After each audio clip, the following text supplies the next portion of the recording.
Hello everyone, this is AGTechTube with another quick tutorial. Today I am going to show you how to turn on and off the clipboard function of your Windows laptop or PC.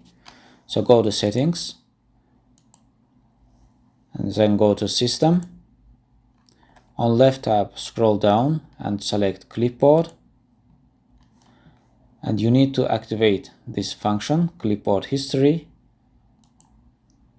If you want to see the list of items that you have copied before, then you need to press Windows V. Okay, this history shows empty at the moment because we have just activated the function. It will show all the items that you have copied after activating this function. In case if you do not need this function anymore, then just turn off this and the history will be disabled. Okay guys, this is a pretty simple process.